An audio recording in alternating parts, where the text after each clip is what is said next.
FDNY firefighters urge Congress to fund long-term care for 9/11-related illnesses. It's Tuesday, September 10th, and this is your New York Daily News.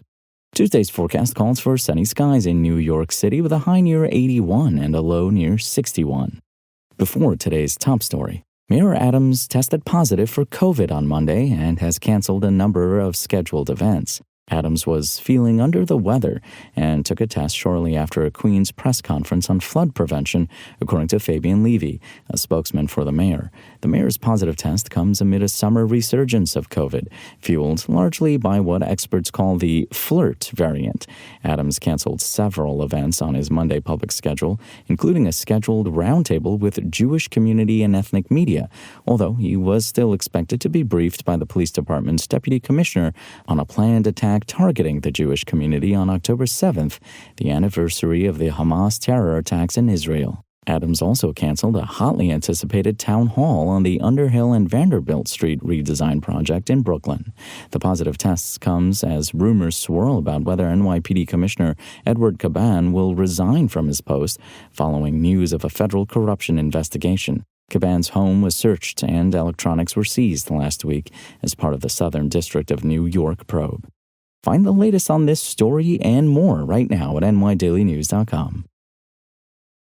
As the 23rd anniversary of 9/11 approaches, FDNY firefighters are making what they hope will be their final plea to Congress for long-term health care funding for first responders suffering from illnesses linked to toxic exposure at Ground Zero. Union leaders revealed stark statistics at a Monday Manhattan press conference. The number of FDNY members who have died from post-9/11-related illnesses has reached 370, surpassing for the first time the 343 firefighters who were killed on the day of the attacks. In the past year alone, 28 firefighters have died from illnesses linked to 9/11. We pray that 9/11 has claimed its last victim, but sadly, we know that's not the case, said Uniformed Firefighters Association President Andrew Ansbro.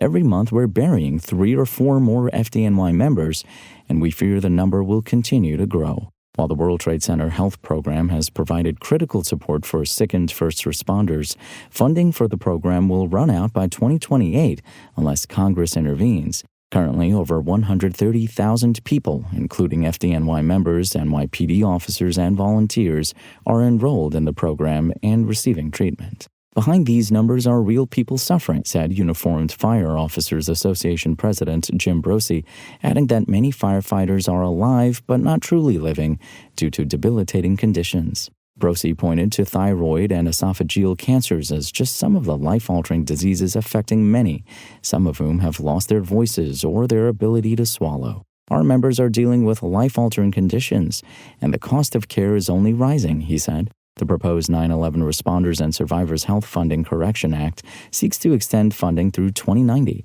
ensuring that no first responder or survivor will be denied care.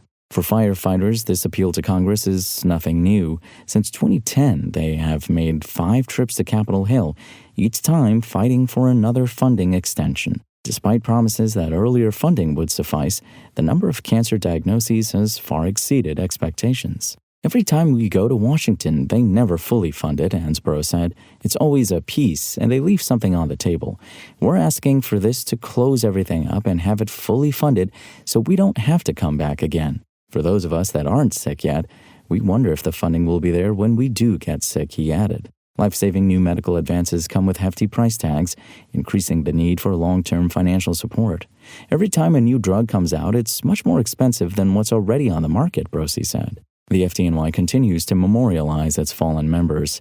Last week, 32 more names were added to the FDNY Wall of Remembrance at the department's headquarters in Brooklyn's Metro Tech Center. The wall, which has space for 960 names, could eventually be filled if the current rate of deaths continues. The further we get from this tragedy, the less likely people will understand the need, Brosi said. We can't let this be forgotten. Our members sacrificed their health for others, and they deserve to be taken care of. For more on this story and for the latest in New York City politics, visit nydailynews.com and follow us on social media at nydailynews. Thanks for listening. My name is Imran Sheikh. Spoken Layer.